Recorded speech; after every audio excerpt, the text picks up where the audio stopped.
My name is Pamela Marks and I'm here for marksonly.com. I'm here to tell you about this product from Entree. This is their grinder. It does meats, cheeses, breads, fruits, veggies. It also comes with a sausage stuffer. So what you're going to do is put your meat through here, it's going to come down through here, and it's going to go into a bowl. What I'm going to show you is how to put it together. First of all, you need this piece. You're going to need a KitchenAid mixer. I have the Artisan. We had already checked it, it fits this model. I think it fits most models. I don't want to quote me on this, but it does fit this Artisan, and they had showed it on the original. This is a tilt head as opposed to some that are stationary. It'll hook up to both. So here you have your grinder. You have what's called the grind worm. I don't know why they call it that, but that's what they call it. Around here you'll see this little black O-ring.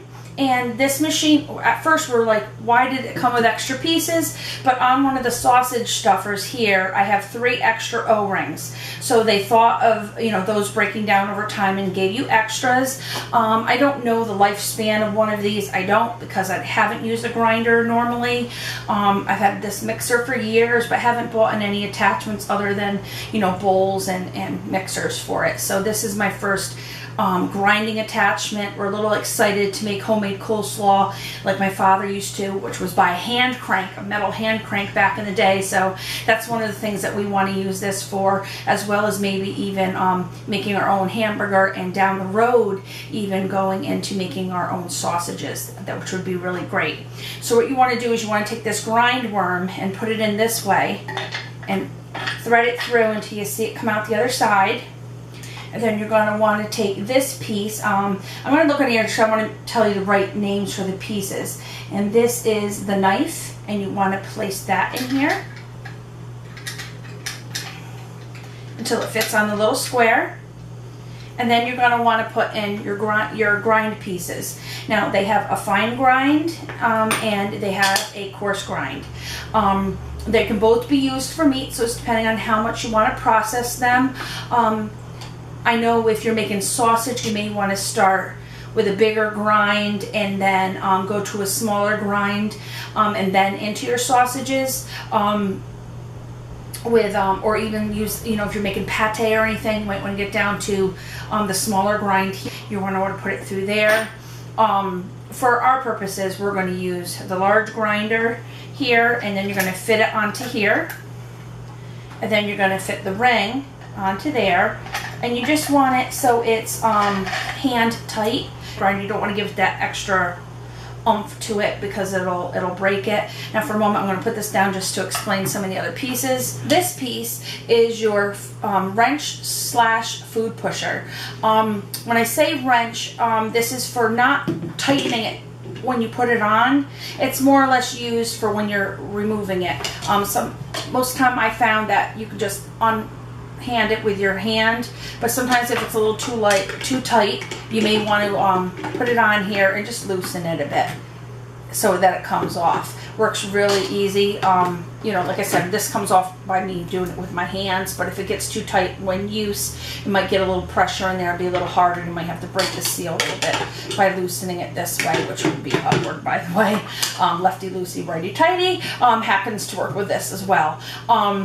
What I was saying with the food pusher is that you can stick it down and you put your food in there and you push it down.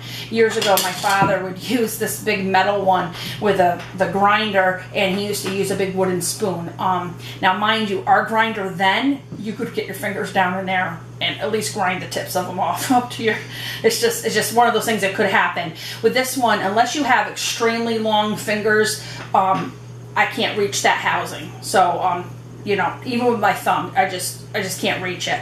But accidents do happen. People have long fingers. It can happen. Use your food pusher.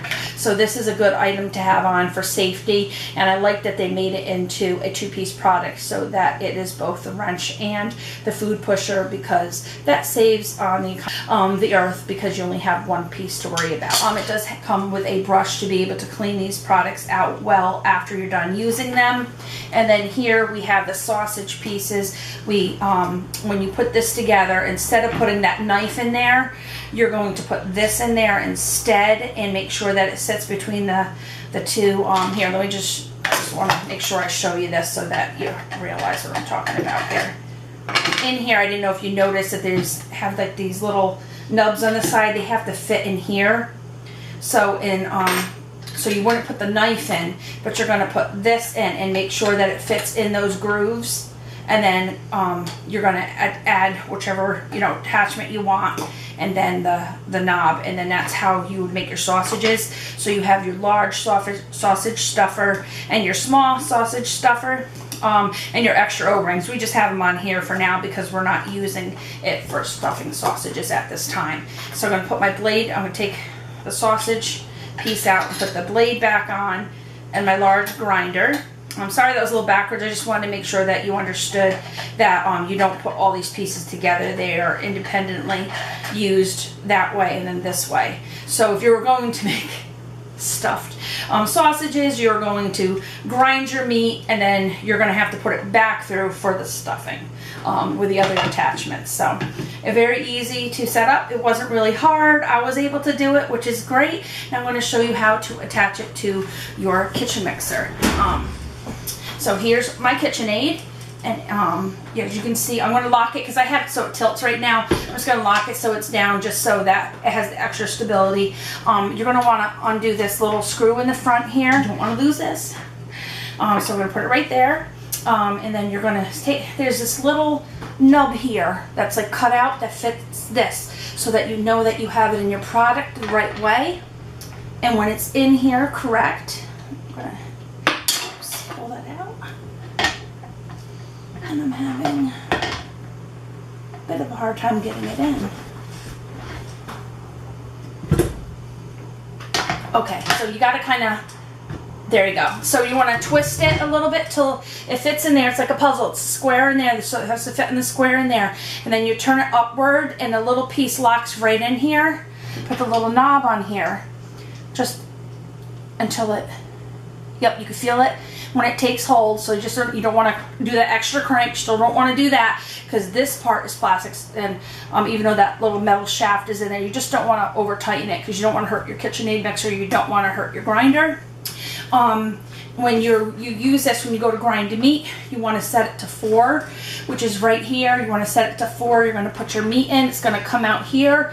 Now you can use a different bowl, or you can just use your standard KitchenAid mixer bowl and just have it go into here. And then like if you're making sausages, you're going to grind your meat. My parents used to do their sausages. They would grind their meat, add in their spices that they wanted in there, like sage and different seasonings like garlic powder or whatever they wanted their sausages to taste like. They would put them in here, and then they would put it back again through. Now we didn't do we did crumbled sausage in our house. We never did casing sausage. I think just because at the time, like they only had the metal grinder, and I don't think they had any of the tubes. My brothers would be able to tell me more about that though, because they're older than me, might remember it better. But I don't remember ever having casing sausages unless my mother bought them. We always did just crumbled sausage. So it's very easy to, very easy to use. You know what's going in your meat. You know there's no extra byproducts in there.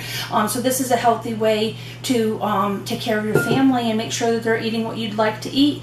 It's very easy. Hamburger can be here around our place. It could be $5 or even more a pound. You can go and buy hamburger ones on sale, or you can even buy steak. Everyone goes, oh, steak's expensive. No, steak one's about $1.99 to $2.69 here, maybe even $1.79 at its cheapest a pound when it's on sale. You can go out and buy your London broil or whatever, run it through here, and you have fresh hamburger for $1.79 to $2.69 a pound, as opposed to $5 a pound and up at other times of the year. So you really stock up and make you make hamburgers, steaks. You can do your stew and meat. You just do so many things. Same with pork products. You can buy those pork products when they're on sale and make fresh sausages and have them all year round. Just so many things that you can do with this, and that's just hitting the meat. I wasn't hitting on cheeses or fruits or vegetables. I did say that we were going to make some nice coleslaw with this. Now what my dad would do, he would just run the grinder, he'd run some cabbage through, he'd run some carrots through and some onions. He liked onions in his, and then it would all be, and then he'd drain some of the juice off, and they add in their salad, salad dressing, which is, mayonnaise or whatever, and this little seasonings, and he would have coleslaw. And he did this coleslaw probably about 3 or 4 times a year that we had it. So it was like, it wasn't, it was a treat more than something that we had all the time. There's so many things that you can do with this. You can use your online search engine and search different things that you can grind up. I think this is a great product to have on hand if you already have a KitchenAid, and if you already have a KitchenAid, this might be something you want to add to your kitchen products, or if you're looking for a gift idea, you may want to get a set of the KitchenAid and the Entree grinder accessory. I think this is a great product. If you're interested in this product, check out the link in the product description below, and I'll see you next time with a great product review. Bye!